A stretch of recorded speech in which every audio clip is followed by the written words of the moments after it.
Moving to the supervisory priorities of the ECB for 2023 to 2025, credit risk, funding risk, business model, operational risk, governance, and then climate-related issues. Yeah, the banks have improved quite a lot when it comes to the quantitative number of NPLs in the Eurozone. So at the start of the SSM, we had around about 1 billion of NPLs in the banking system in the Eurozone. This has now moved down to around about 350 billion, so a significant decrease. Next topic is then deficiencies in digital transformation strategies. So a point which is more tackling structural issues in the banking system, also in connection with previous strategies in relation to business model analysis.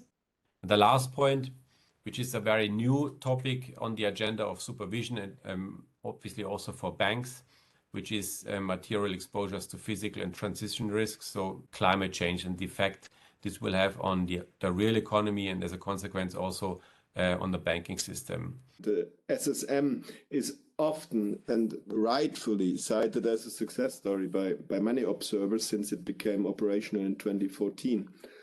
At ESBG, we would also tend to agree with this observation, as the single supervision of the most significant banks in the euro area has certainly contributed to reinforcing financial stability throughout the eurozone.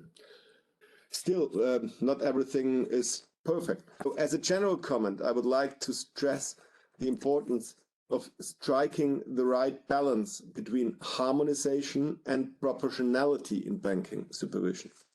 I believe it would be important to recall that supervisory expectations and requirements should always be proportionate to the size, significance, and riskiness of the supervised institutions.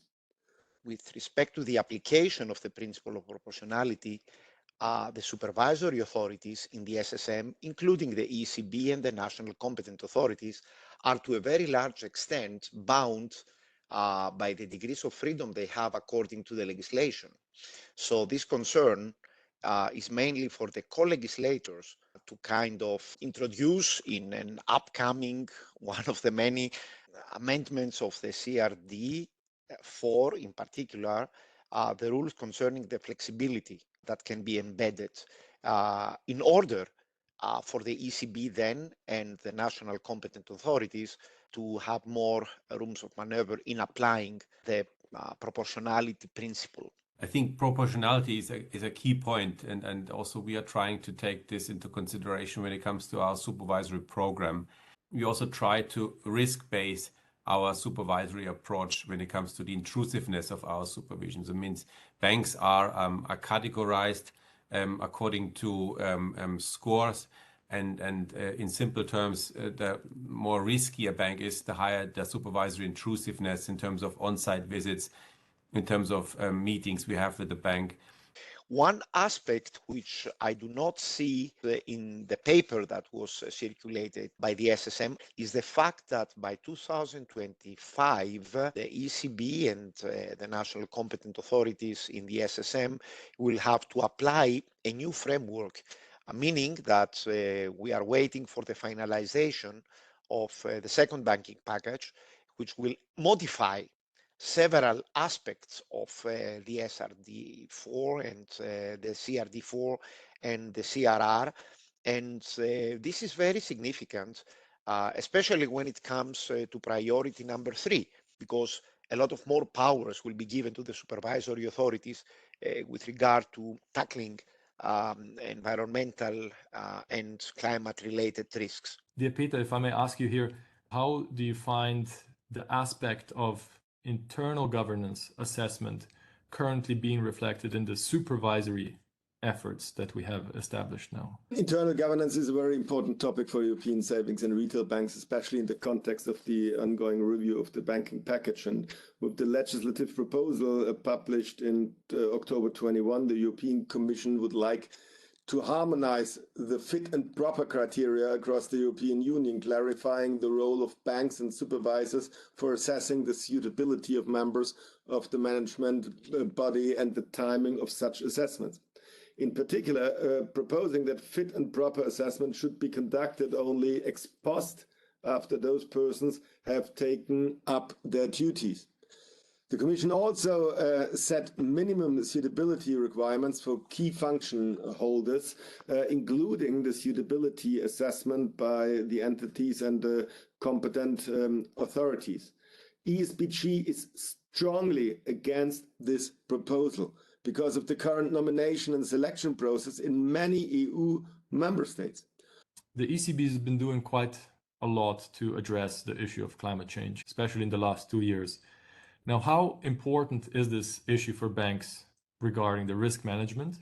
And I would like to include a question from the audience here, who's asking, what can banks do to reduce their climate risks and lend more to invest in more sustainable economy? Are risk outsourcing instruments such as securitization an option? Well, it's obviously a very, very new topic for banks, to be quite frank, and not only for the banks, but also for us as supervisors.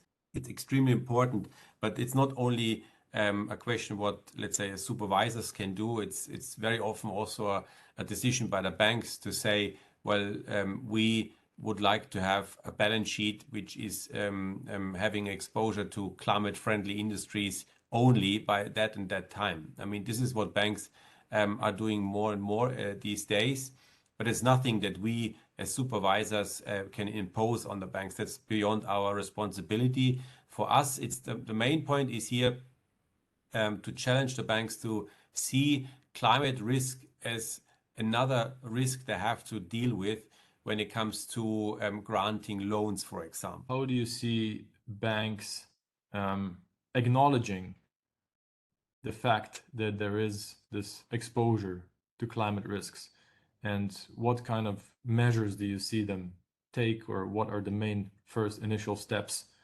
that they're doing to reduce the exposure? On the one hand, I can understand that several banks are working on incorporating all these environmental related and climate related considerations into the strategy. But again, the figures that we have seen from the stress test from last year by the ECB are very disappointing. So there is something that needs to be improved.